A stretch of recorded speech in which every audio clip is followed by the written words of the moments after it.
Olá pessoal, meu nome é Tomás, eu sou psicólogo clínico, psicoterapeuta, professor universitário e hoje eu não vou ficar trabalhando de uma forma filosófica os conceitos, eu vou tentar trazê-los de maneira a que vocês possam ver a sua aplicação não só em contexto clínico, terapêutico, mas também na forma como vocês podem trazer estes conceitos que a gente vai ver hoje para a sua própria vida. O ser humano é sempre um ser com o quê? Com outros seres humanos. Então eu estou aqui agora, mas para eu ter chegado até aqui, eu vivi uma experiência de vida que tive que lidar desde muito cedo com outras pessoas, começando com meus pais, com minha mãe, com meu pai, com a minha família. Logo depois tive que ir ao mundo, onde eu estive em diferentes escolas, conheci muitas pessoas, fui me desenvolvendo na sociedade e na relação com os outros. Então o que vemos aqui é que a minha forma de ser, o meu Dasein, que é o ser aí, que é esse ser jogado ao mundo, quem eu sou, que a partir dessas minhas experiências no mundo eu fui criando uma relação de familiaridade com os outros e isso eu carrego em mim. Então esse ser com, ele está sempre numa lida de se familiarizar o seu ambiente. E a partir daí o que acontece? O mundo ele começa a ser criado na minha forma de estar na relação com o mundo, sustentado na relação com os outros. E daí o que vai sendo desenvolvido é uma relação de familiaridade, que também o Heidegger traz, nomeia como sendo o conceito de agente. Então esse conceito de agente, ele vem a partir da convivência. Então a análise da convivência revela que o mesmo mundo se revela aos demais seres com quem se é nesse estado. Então a convivência, ela determina, nessa forma de trazer aqui, determina que o ser humano ele não está isolado, mas ele cria uma forma de estar no mundo na convivência com outros seres humanos. Então, na convivência cotidiana, os outros são encobertos na familiaridade da ocupação e da preocupação. Isto é, não surge a indagação pelo quem do outro, que já aparece como um padeiro, como um taxista, como um amigo, a namorada. O que acontece aqui é que eu estou num movimento de automatismo no mundo. Eu acabo estando ou realizando as minhas atividades de maneira a não me questionar sobre o que eu realmente estou fazendo aqui. Eu vou desenvolvendo o conceito de dever ser. Eu estou apenas sendo aquilo que eu preciso ser na relação com os outros. Eu acabo sendo aquilo que eu sinto de exigências do meu meio familiar, do meu meio social, do meu meio cultural. E esse movimento, ele vai se automatizando.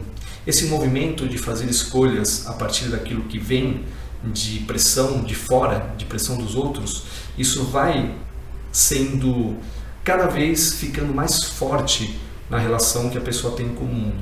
Isso se a pessoa não tem esse cuidado de consciência de si, que é o que acontece muitas vezes. Então, na minha clínica, muitas vezes os pacientes chegam nesse estado de muita angústia, de muito sofrimento, porque eles estão vendo e vivendo a vida apenas nesse movimento de dever ser.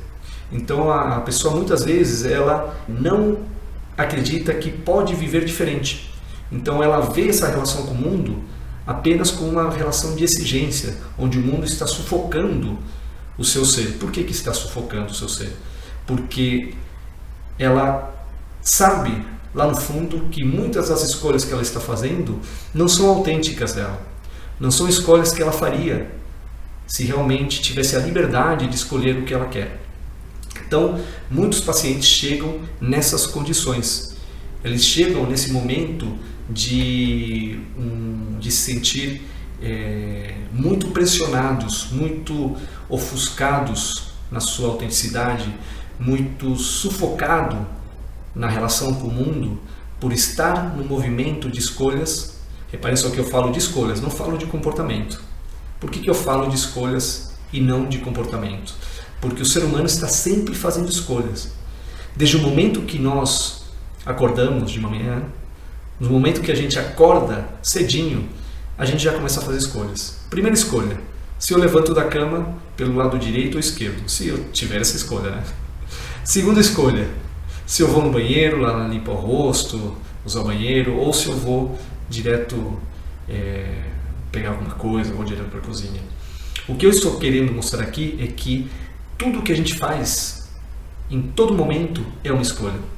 Porém, muitas vezes estamos tão jogados ao cotidiano que essas escolhas acabam sendo automatizadas. Nesse momento, quando estamos jogados nos automatismos, deixamos de olhar para aquilo que realmente somos.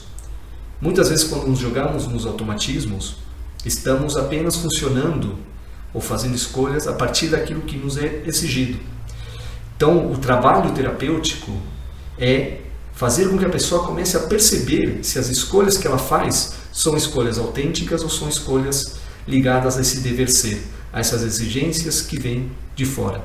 É importante que fique muito claro como o ser humano está sempre se relacionando com o mundo nessa relação com os outros, relações que a pessoa, mesmo estando no isolamento, ela carrega os outros pelos quais ela se desenvolveu na sua vida. Então o ser humano nunca é um ser humano sozinho, ele está sempre nessa relação com o outro. E aí entra o conceito de agente, que é a abertura compartilhada de mundo, determinando previamente os significados do que vem ao encontro do ser, absorvido nos afazeres cotidianos. Isto é, mundo já é desvelado pelos mesmos significados e conjunções que aparecem para todos nós, como um mundo comum. A tradição é preservada pela gente, no sentido de determinar o que é e como pensar, sentir e ser. Aqui, o que é importante notar? Que quando estamos nessa relação com o mundo o tempo todo, estamos lidando com o mundo que já tem pré-estabelecida uma forma de ser, uma forma de viver. Então o mundo ele já carrega uma série de significados de realidade. E nós absorvemos esses significados de realidade e vivemos a partir desses significados de realidade. A questão aqui é começar a identificar como são esses significados que eu carrego e o que eles me fazem sentir. Então, o movimento aqui é de ir fazendo esse afastamento daquilo que vem de fora e daquilo que eu represento como algo que pode me fazer bem. Então, existem vários sentimentos que podem surgir a partir de reconhecer esse dever ser. Muitas vezes a pessoa ela começa por reconhecer aquilo que ela não gosta, por aquilo que ela sente uma tensão, uma rejeição, emoções e sentimentos que lhe causam mal. E aí ela vai se afastando disso. Mas não tudo que vem de fora é negativo. Então tem muitas coisas que vêm dessa influência que nós temos desde a nossa infância, adolescência, essas influências que vêm da nossa família, da sociedade, que não são negativas. E quem vai falar isso? A própria pessoa, na medida que ela for se conectando com a essência do seu ser.